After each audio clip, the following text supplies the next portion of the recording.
Ketiga orang yang sejak tadi hanya diam saja menjadi terkejut ketika temannya yang mencoba memberikan tamparan ke arah kepala Joe tadi berteriak kesakitan sambil memegangi tangannya yang sudah bengkok.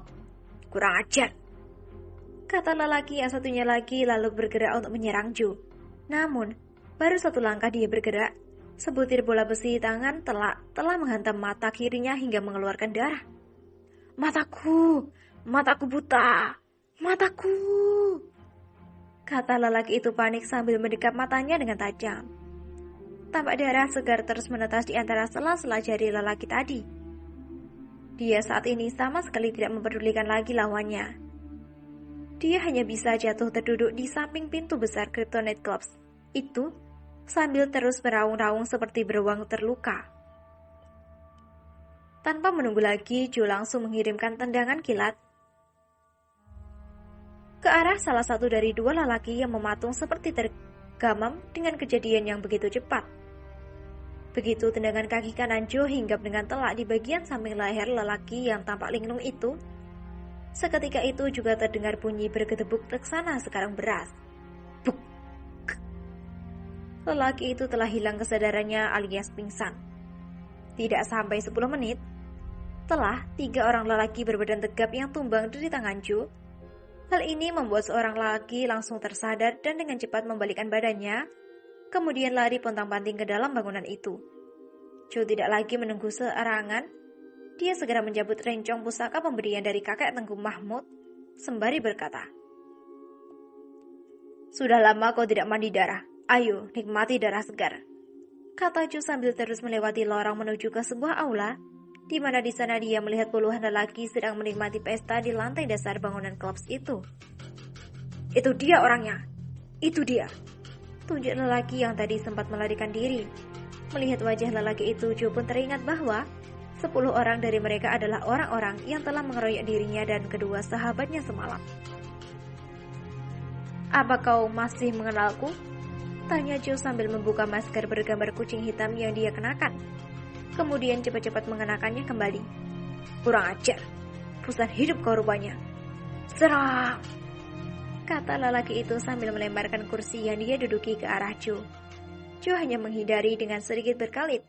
Lalu dia pun kehilangan kesadarannya ketika rencong yang berada di genggaman tangannya bergerak ke sana kemari. Seperti dibetot kekuatan besar yang sangat sulit untuk dia kendalikan, Joe hanya mengikuti saja kemana arah rencong tersebut menarik tangannya. Krush! Wah! Satu orang tumbang sambil memegangi lehernya. Namun anehnya, tidak setetes darah pun yang keluar dari bekas tebasan rencong pusaka tersebut. "Mati kalian semua," kata Joe dengan mata yang tiba-tiba seperti menyala dan kembali berkelebat menyerang. Psst, psst, psst. "Mak, mati anakmu, Mak!" teriak seseorang lelaki yang tertancap rencong di dadanya. Tidak sampai 20 menit, tidak seorang pun yang selamat di ruangan itu. Dengan tangan gemetar, Joe kembali memasukkan rencong pusakanya ke dalam sarungnya, lalu segera berlari meninggalkan ruangan itu ketika dia mendengar suara geduh dari lantai 2. "Celaka kalau aku masih di sini, sedangkan mereka terlalu ramai," kata Joe dalam hati. Sebelum benar-benar meninggalkan bangunan itu, dia berhenti di dekat seorang lelaki yang tadi dia patahkan tangannya. Dengan lagak tengganya, Joe menampar tangan lelaki yang masih merintih tadi, sehingga rintihan lelaki itu kembali berubah menjadi jeritan. "Sampaikan kepada majikanmu, lain kali hati-hati dalam memilih lawan," kata Joe lalu segera berlari cepat di balik gang, kemudian berbelok ke kanan di mana Eagle sedang menunggunya. "Ayo, cepat Eagle, mereka sedang mengejarku," kata Joe memerintahkan agar Eagle segera mengemudikan kendaraan mereka untuk segera meninggalkan tempat itu. Mendengar bahwa ada yang mengejar mereka, tanpa berbibu lagi Eagle yang sudah gemetaran langsung tancap gas menuju Quantum Entertainment, Highland Park. Tepat sekitar pukul 11 malam, mobil yang dikendarai oleh Eagle dan Joe pun akhirnya tiba juga di Highland Park.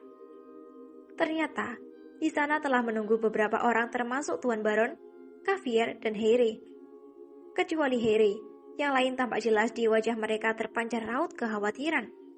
Bagaimana tidak khawatir, keselamatan Joe berada di dalam tanggung jawab mereka. Tuan besar mereka yaitu Jerry William telah mengamanahkan bagi Joe bahwa harus dijaga oleh mereka. Sedangkan di sini Joe sama sekali tidak suka untuk dikawal. Hal inilah yang membuat Tuan Baron seperti menggenggam bara api di tangannya. Kekhawatiran di wajah Tuan Baron berangsur sirna ketika Ikil membuka pintu mobil di bagian penumpang dan tampak Joe keluar dengan wajah berkeringat. Baru beberapa langkah Joe meninggalkan mobil, dari arah dalam keluar 4 orang gadis cantik sambil membawakan sapu tangan. Ketika keempat gadis itu tiba di depan Joe, mereka langsung membungkuk hormat, lalu menyeka keringat di dahi dan wajah Joe dengan lembut dan penuh perhatian. "Bagaimana ketua?" tanya Harry begitu Joe telah berada di depannya. "Mereka terlalu ramai. Aku tidak sanggup menyingkirkan mereka semua. Namun, untuk sebuah kolam, mereka telah kuaduk, dan mungkin sebagian telah mabuk," jawab Joe sambil memberikan sapu tangan kembali kepada pemiliknya. "Apakah Anda membunuh, ketua?" tanya Harry. "Lebih 20 orang yang menjadi korbanku." "Tuan Muda, apakah Anda membunuh ke-20 orang itu sendirian?" tanya Tuan Baron tidak percaya. "Jika kau pernah mendengar cerita tentang orang-orang yang dikirim oleh keluarga Miller ke Indonesia untuk membunuhku, dan mereka pulang tinggal nama dan mati tanpa kubur, maka kau tidak perlu heran. Aku hanya butuh kata alasan. Jika alasanku cukup, mencabut nyawa orang bukan hal yang sulit bagiku," kata Joe. Merinding juga bulu roma Tuan Baron dan Xavier mendengar perkataan Joe ini. Ternyata kabar itu bukan isapan jempol belaka, pikirnya dalam hati. "Mulai saat ini, jangan ada pergerakan dulu. Selagi mereka tidak mengusik orang-orang yang terdekat denganku, maka aku tidak ingin membuat masalah. Tugas orang-orang Tiggersham di Highland Park ini untuk sementara adalah berlatih, menjaga keamanan dan mempelajari keadaan. Kapan waktunya tiba, langsung bergerak. Tentunya, Paman Harry tahu maksudku, bukan?" tanya Joe. "Saya tahu, ketua. Anda tidak perlu khawatir. Urusan seperti ini adalah makanan ringan bagi kami. Clifford terlalu kecil," katanya sambil tersenyum meremehkan. "Erfor, siapkan kamar untukku. Aku akan beristirahat di sini. Besok mungkin aku akan mendapat hukuman dari kepala asrama. Pasti, besok entah tugas apa yang akan timbahkan kepadaku," kata Joe seperti mengeluh. "Jika begitu, saya akan memberikan peringatan kepada kepala asrama itu, Tuan Muda," kata Tuan Baron.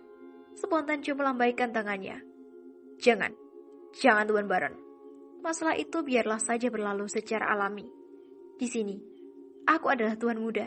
Di kampus, aku adalah mahasiswa. Jangan dicampur adukkan, kata Joe menolak bantuan dari Tuan Baron. "Bagaimana baiknya menurut Anda sajalah," kata Tuan Baron pasrah.